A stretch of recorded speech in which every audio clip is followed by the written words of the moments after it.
하나님 말씀 요엘서 2장에서 보겠습니다.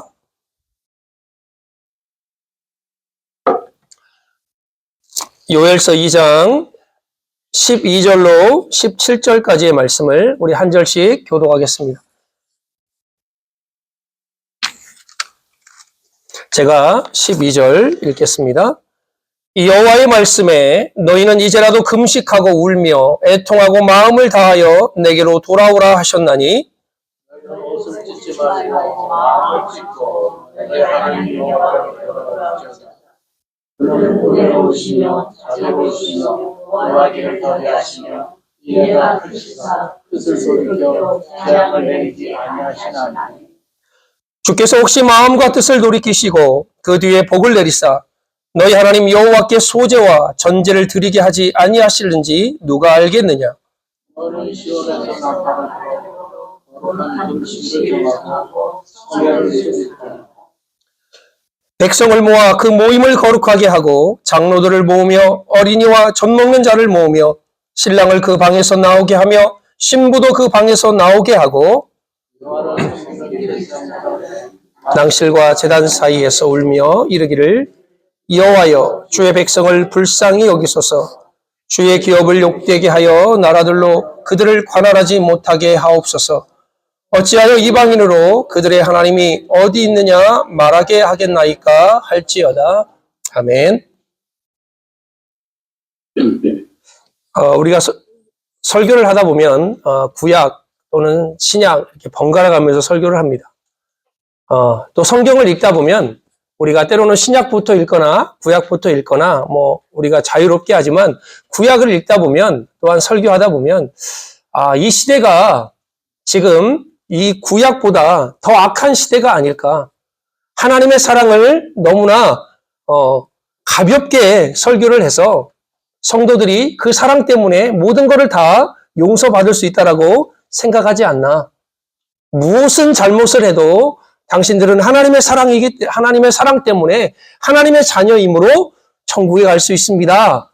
이렇게 많은 설교자들이 또한 그것을 또 가려듣는 우리들이 그것에 흡족하고 있지 않나라는 생각을 해보았습니다. 오늘 요엘서는 하나님의 날, 여호와의 날이 다가올 것이라 우리에게 말씀합니다. 당시 이스라엘 백성들에게는 여호와의 날은 구원의 날이었습니다. 여호와의 날은 회복의 날이었습니다. 여호와의 날은 영광의 날이었습니다. 그런데 오늘 요엘서 1장부터 3장까지 읽다 보면 여호와의 날이 너희가 생각하는 그런 날이 아니다. 그날은 진노의 날이요. 그날은 멸망의 날이요. 그날은 캄캄한 날이고 그날은 심히 두려운 날임을 요엘서 1장, 2장에 나와 있습니다. 하나님은 요엘을 통해서 너희가 기대하는 여호와의 날, 이제는 그날이 진노의 날이고 멸망의 날이고 심판의 날이 될 것이라고 말씀합니다. 왜 그럴까요? 하나님의 날, 여호와의 날이 그들 머릿속에 안연하게 자리 잡고 있는 거예요.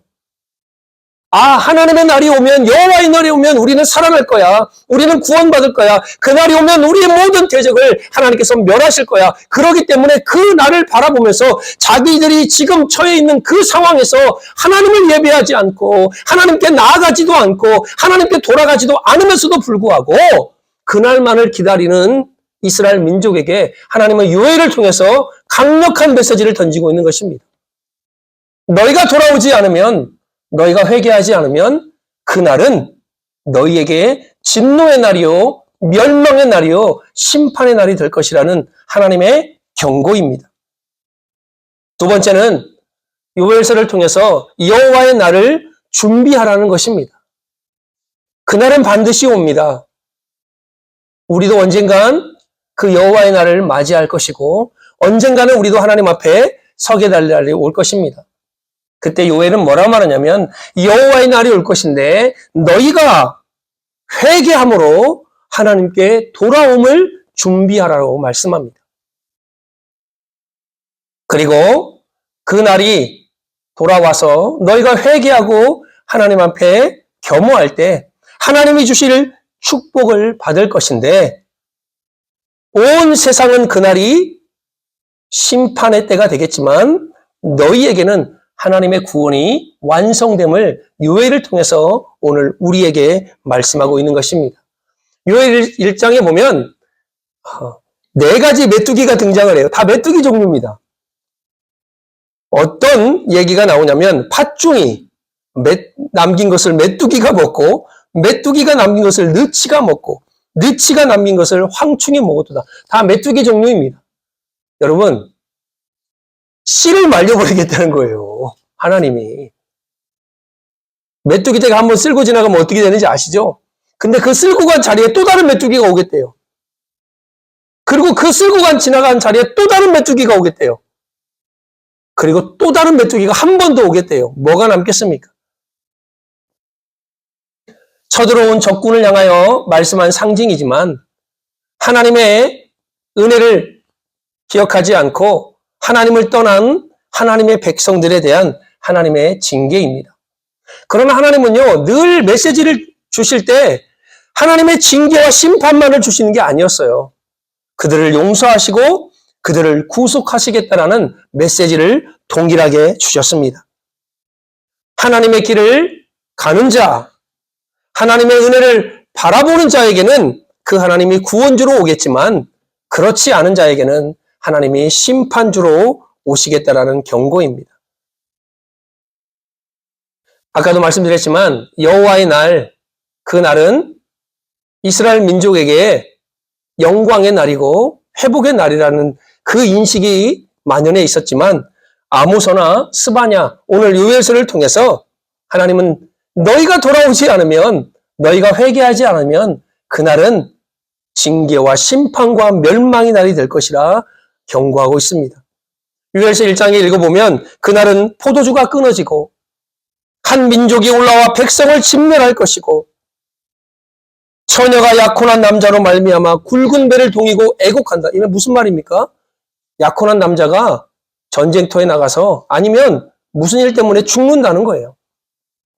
소재와 전제가 여호와의 성전에서 끊어지고, 이게 무슨 말이에요? 예배를 드리고 싶어도 드리지 못할 때가 온다는 소리입니다. 여러분, 우리가요 이렇게 예배 드리는 게 얼마나 큰 축복인지 몰라요. 예배를 드리고 싶어도요 마음껏 드릴 수 없음이, 어떤 이번에 개척한 목사님이 그 유튜브를 통해서 방송하시는 분이 있더라고요. 근데 이 목사님이 집에서 예배를 드렸대요. 집에서 예배를 드리다 보니까 한 이만큼만 모여도 꽉 찰 거 아니에요. 그래서 그 교회에 다니는 성도님 한 분이 카페를 운영하는 분이 있어서 그 카페를 빌렸대요.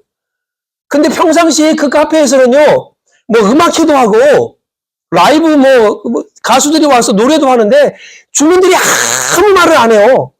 근데 주일날 예배를 드리고 기타를 들고 조용히 쳤대요. 왜? 뭐라 할까봐. 눈보다 더 이게 근데 가슴은 뜨겁죠. 그런데요, 그 소리를 듣고 와서 구청에다가 신고한 거예요. 시끄럽다고. 예배를 드리고 싶어도 예배를 드릴 수 없는 것, 이게 얼마나 큰 아픔인지 모릅니다. 그러나 우리는요 마음껏 예배하잖아요. 여러분, 왜 아까 장로님 기도처럼 공산주의가 무너져야 되고 하나님 나라의 자유민주주의가 세워져야 되냐? 예배예요. 예배를 마음껏 드릴 수 없다니까요. 여호와의 날, 그 심판의 날이 올 때 너희가 소재와 전제를 드리고 싶다 할지라도 그 소재와 전제, 예배가 성전에서 끊어질 것이라고 말합니다. 밭이 황무하고 토지가 마르고 곡식이 떨어질 것이며 밭에 무화과, 대추나무, 석류나무, 사과나무 모든 나무가 마를 것이다.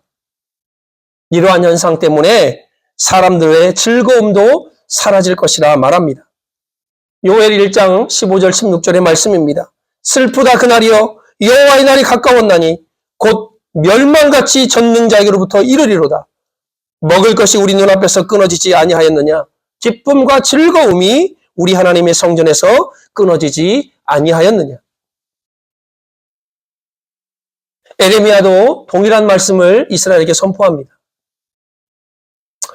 에레미야 7장에 이런 말씀이 있습니다. 오직 내가 이것을 그들에게 명령하여 이르기를 너희는 내 목소리를 들으라. 그리하면 나는 너희 하나님이 되겠고 너희는 내 백성이 되리라. 너희는 내가 명령한 모든 길로 걸어가라. 그리하면 복을 받으리라 하였으나 그들이 순종하지 않고 귀를 기울이지도 않고 자신들의 악한 마음에 깨와 완악한 대로 행하여 그 등을 내게로 돌리고 그 얼굴을 향하지 아니하였다라고 말합니다. 요엘은 에레미야, 스바냐, 아모스 선지자가 말했듯이 그 여호와의 날이 너희에게 이를 텐데 그 날이 오면 너희가 생각했던 영광의 날이 아닌 심판과 멸망의 날이 될 것이다. 그러기 전에 여호와께 돌아오라는 것입니다. 여호와의 말씀을 들으라는 것입니다. 요엘은 말을 빙글빙글 돌리지 않습니다. 꼭 우리 나는 말을 빙빙 돌려서 못해. 직설적으로 얘기할게. 요엘이 그런 식이에요. 바로 얘기합니다. 너희가 회개하라. 그리고 하나님께 돌아오라는 것입니다. 하나님 날, 여호와의 날이 오기 전에 너희가 회개함으로 하나님 앞에 나아올 것을 명령하고 있습니다. 여러분, 여호와께 돌아가는 최고의 방법이 뭐냐? 회개하는 것입니다. 가끔 죄 지은 것이 있는 사람만 회개할 것이라고 생각하는 그런 착각을 하는데 아니에요. 자, 우리가 호흡을 할 때 들숨과 날숨이 있습니다. 숨을 들여 마시는데 왜 들여 마시죠? 산소를 공급해야죠. 그리고 내뱉습니다. 뭘 내뱉죠? 이산화탄소를 내뱉잖아요. 이산화탄소는 나쁜 것이기 때문에 나는 산소만을 들이킬 것입니다 하고 계속 들여 마셔봐요. 그 사람은 언젠가 가요. 들여 마셨으면 후 하고 내뱉어야 됩니다. 우리가 영적으로 살아갈 때 필요한 것들이 있습니다. 하나님의 은혜, 하나님의 사랑, 여러 가지도 많이 있겠죠. 우리가 호흡을 할 때, 우리가 생명을 유지할 때 산소가 필요하듯이 우리가 영적으로 회복할 수 있는 영적인 산소를 우리가 공급을 받아야 됩니다. 그러나 내뱉는 이산화탄소처럼 우리 안에 더러운 것들, 우리 안에 잘못된 것들, 우리 안에 하나님이 원하지 않는 것들을요, 내뱉음으로 하나님 앞에 회개해야 되는 것입니다. 매 순간 믿음으로 주님 앞에 살아가듯이 또한 회개함으로 주님 앞에 죽어야 됩니다. 삶과 죽음이 들숨과 날숨을 통해서 우리가 생명을 유지하듯이 우리 신앙도 마찬가지예요. 예수 그리스도를 통하여 생명을 얻고 죄를 회개함으로 그 앞에 십자가 앞에 죽어져야만이 우리의 영이 새롭게 되는 것입니다. 회개의 방법은 하나님께서 오늘 말씀하십니다. 회개는 금식으로 가능하다라고 오늘 본문의 12절에 보면 여호와의 말씀에 너희는 이제라도 금식하며 울며 애통하고 마음을 다하여 내게로 돌아오라라고 말씀합니다. 우리가 이렇게 언제 밥 한 번 먹어요? 뭐 이렇게 얘기하잖아요. 근데 뭐 우리나라는 그게 그냥 인사잖아요. 근데 밥 한 번 먹어요. 그러면 언제? 몇 시에? 어디서? 뭐 이렇게 구체적으로 얘기해줘야지 밥 한 번 먹을 거 아닙니까? 근데 참 밥 먹자고 하는 모임들은 많아요. 근데 금식하자고 만나는 모임들이 좀 있나요? 없죠. 근데 우리가 그런 모임을 한번 만들어 보세요. 우리 한번 금식합시다. 고개 흔들지 마세요. 안 하시면 안 하는 거. 이게 하나님이 우리 안에 주신 우리 영이 새롭게 되는 거예요. 밥을 굶으면 건강해진대요. 금식하면. 왜 그럴까요? 독소를 제거하기 때문입니다. 우리가 하나님 앞에 회개하는 방식이 뭐냐? 하나님 앞에 금식하는 거예요. 이 금식은 나를 죽이는 겁니다. 내 육체의 정욕을 죽이는 게 바로 금식입니다. 여러분에게 뭐 금식을 언제부터 하십시오라고 제가 말하진 않아요. 그런데 우리 한국교회가 회복되어지고 하나님의 은혜를 경험했던 때가 언제냐? 기도하고 금식할 때예요.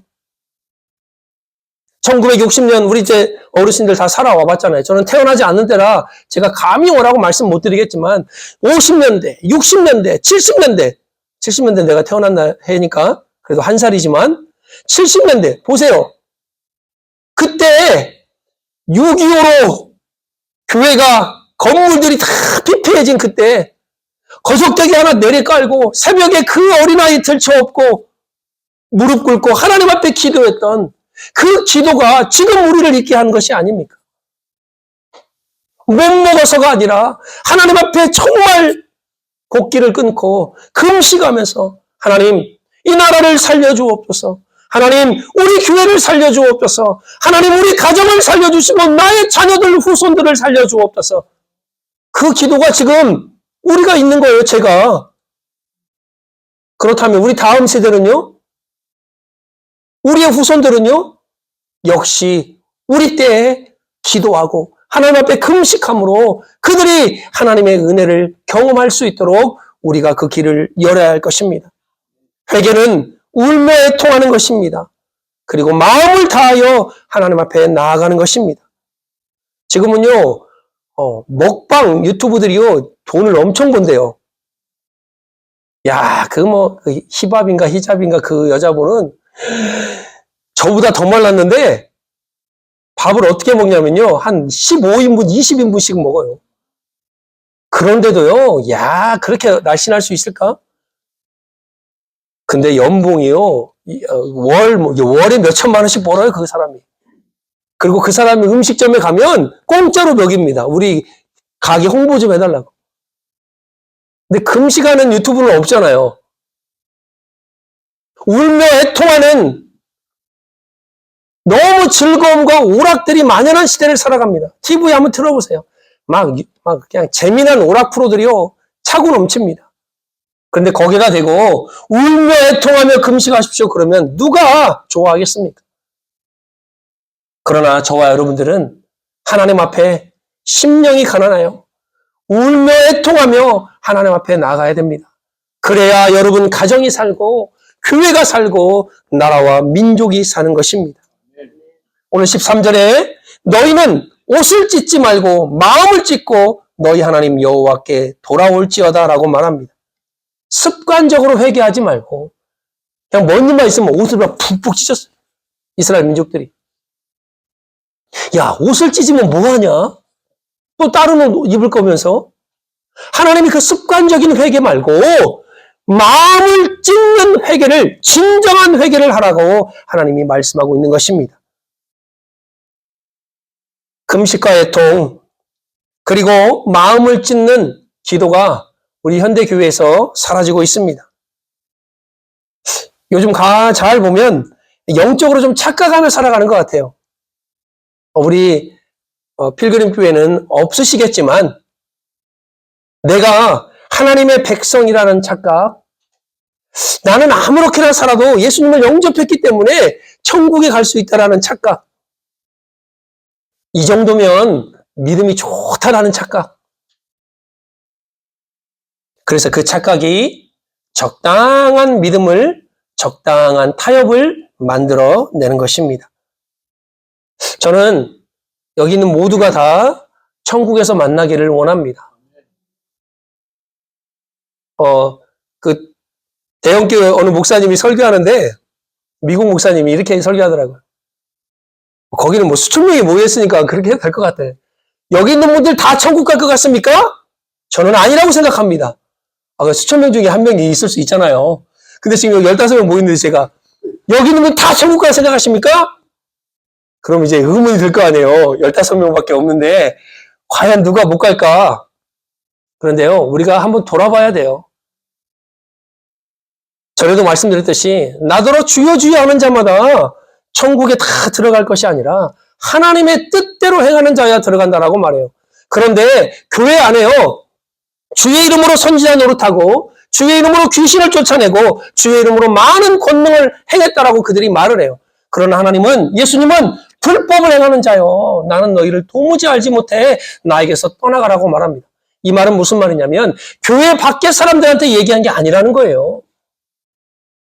예수님 지금 이 이야기는 교회 안에 있는 사람들에게 말씀하고 있는 것입니다. 왜요? 예수 그리스도의 이름으로 선지자 노릇했고 예수 그리스도의 이름으로 귀신을 쫓아냈고 많은 권능을 행했기 때문입니다.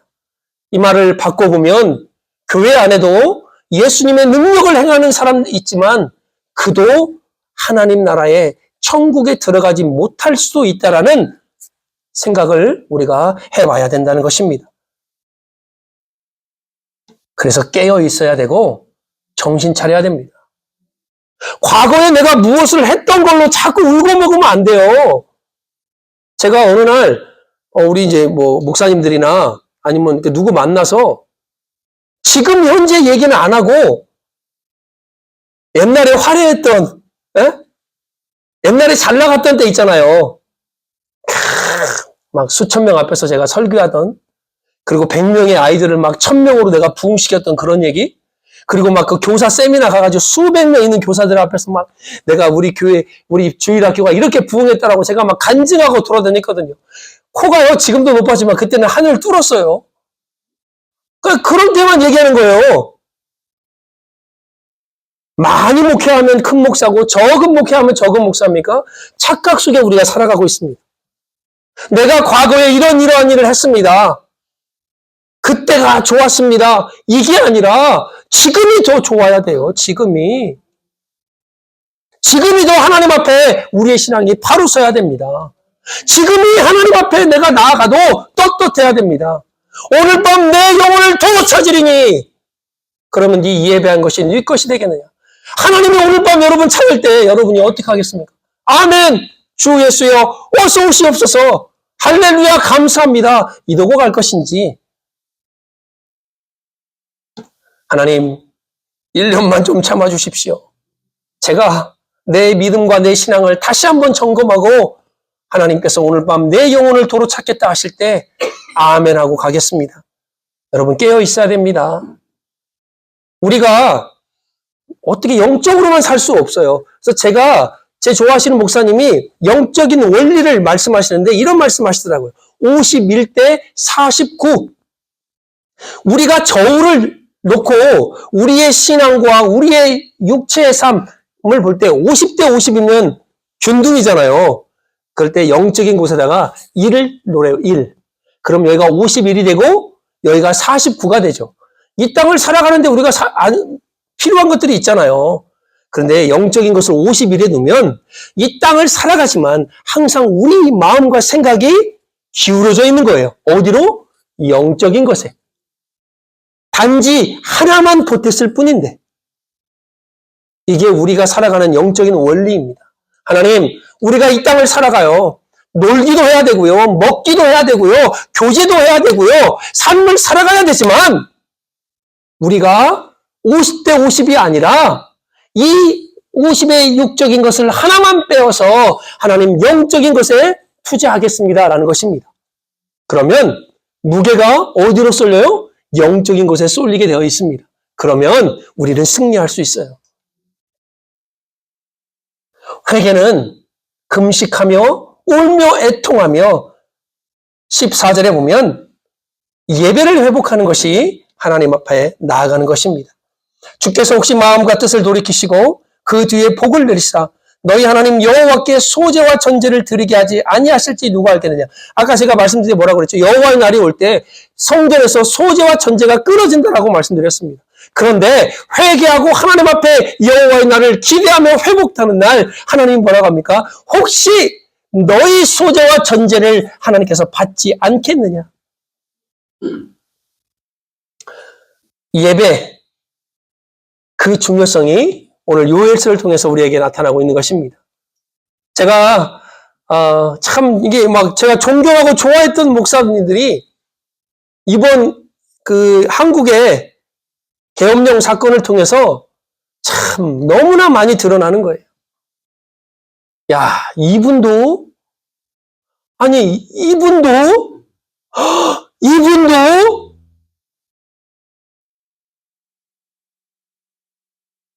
다 이름만 대면 큰 대형교회 목사님들입니다.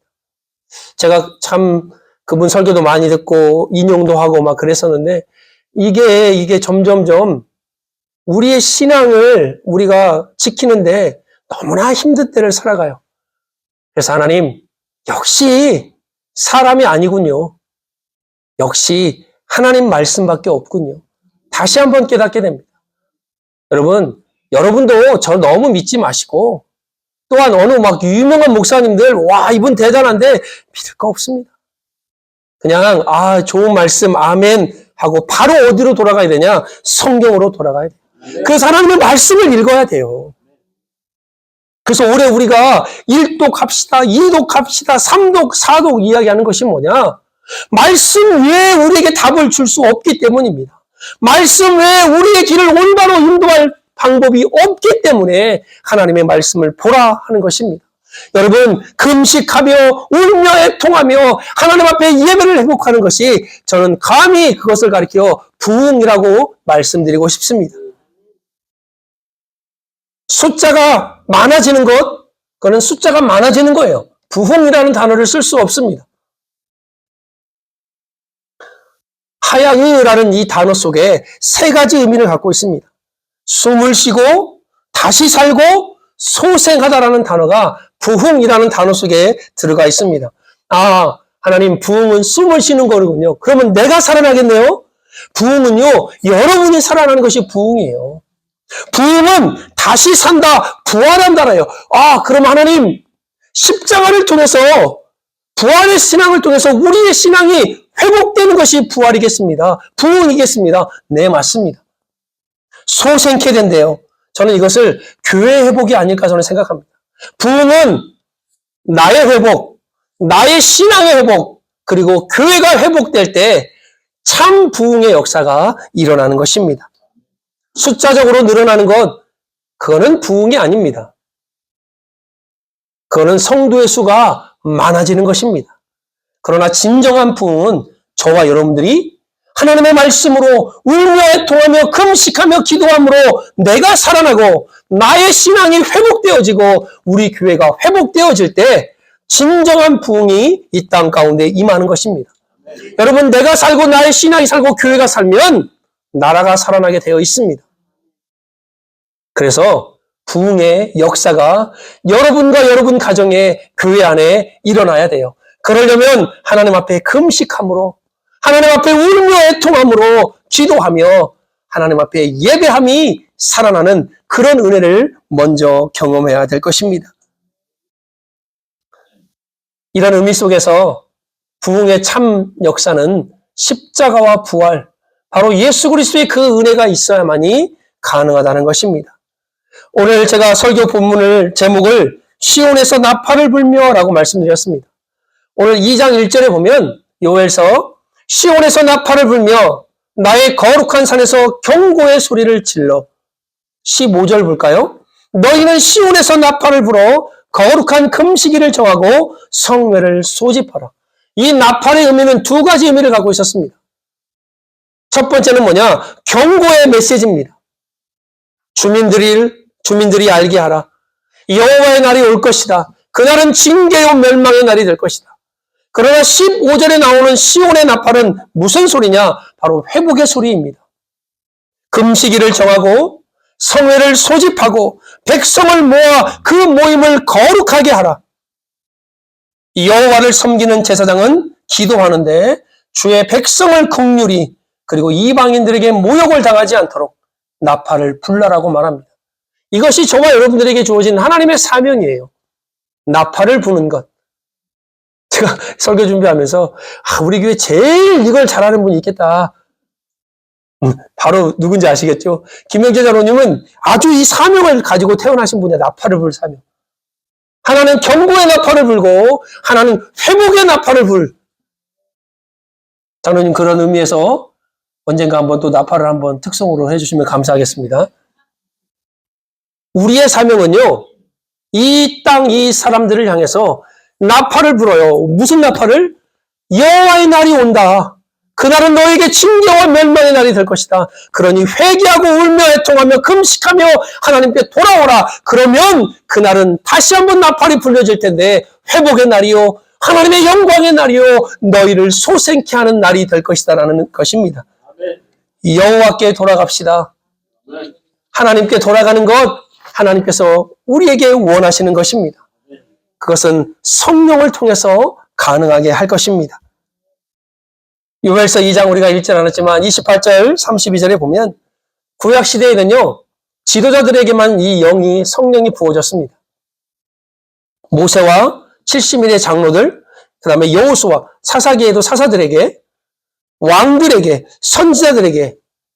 그러나 요엘서는 성령의 민주화를 선포해요. 성령의 민주화가 뭐냐? 특정된 인물들이 아니라 민중 모든 사람들에게 이 성령을 부어주시겠다라고 하나님은 말씀합니다. 그 당시에는요, 나이 많은 유대인, 남자 자유인만이 최고로 여겼던 시대입니다. 그래서 유대인들은요, 아침에 동틀 때 이렇게 기도한대요. 하나님, 노예나 이방인이나 여자로 태어나지 않은 것을 감사합니다. 지금 하면 돌 맞을 아주 큰일 날 일이죠. 그렇게 이 남자 유대인으로 태어난 것을 하나님 앞에 감사했습니다. 그래서 성령이 부어지는 수혜자들을 보면 대부분이 남자들이었습니다. 그리고 왕들이었고 선지자들이었고 그리고 지도자들이었습니다. 그러나 요엘은 이 성령이 만민에게 부어질 것이라 말씀합니다. 예수님께서는 제자들에게 성령을 보내시겠다고 약속했고 그 성령을 통해서 교회가 시작되었고 지금까지 이어져 오고 있는 것입니다. 사도행전 2장에도 이 요엘서의 말씀을 그대로 인용합니다. 작금의 교회가 여호와 앞에 신앙을 회복해야 되고 우리의 신앙이 여호와 앞에 돌아가야 되는데 성령의 역사가 아니고서는 가능하지 못합니다. 여러분, 울며 애통하는 것이요 내 뜻대로 되는 게 아닙니다. 성령이 나에게 감화 감동을 주셔야만이, 하나님이 나에게 뜨거움을 주셔야만이 내가 울며 애통할 수 있는 거예요. 금식하는 게 쉽습니까? 어렵습니다. 한 끼만 굶어도 어지러운데 어떻게 하루 이틀 3일씩 금식을 합니까? 그러나 성령이 나에게 힘을 주시면 예수님은 40일을 금식하시면서도 거뜬히 이겨내셨습니다. 40일씩까지는 하지 마세요. 또 힘들어지니까.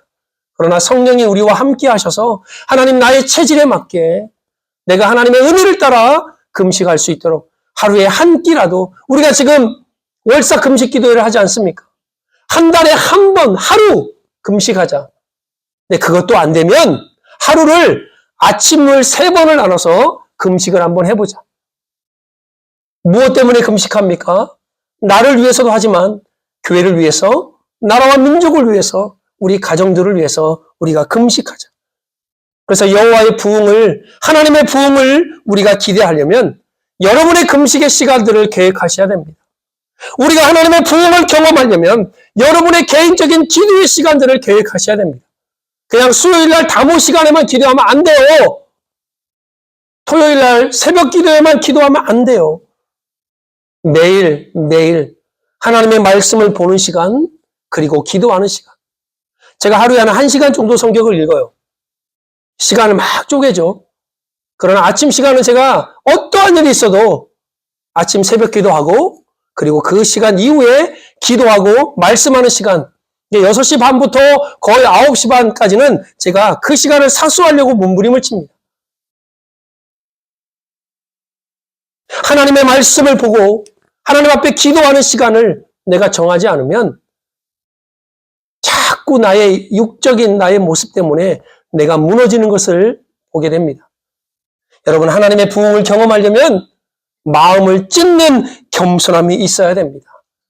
하나님의 부흥을 경험하려면 하나님 앞에 드려지는 예배가 신령과 진정으로 드려지는 예배가 되어져야 될 것입니다. 오늘 요엘서 1장 1절에 보면 부두엘의 아들 유엘에게 임한 여호와의 말씀이라.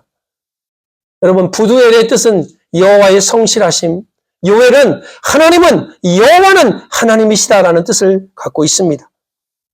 여호와 하나님이 우리의 주, 우리의 하나님이 되어주십니다.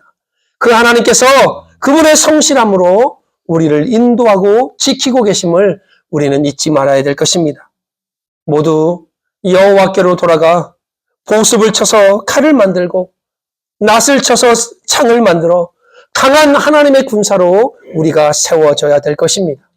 시온에서 나팔을 불어 그들에게 경고하고 그들에게 회복의 메시지를 증거하여 나뿐만 아니라 교회와 나라가 하나님의 영적인 부흥을 맛볼 수 있는 그런 은혜가 나를 통해서, 여러분을 통해서 이루어지기를 우리 주 예수 그리스도의 이름으로 축복합니다. 기도하겠습니다.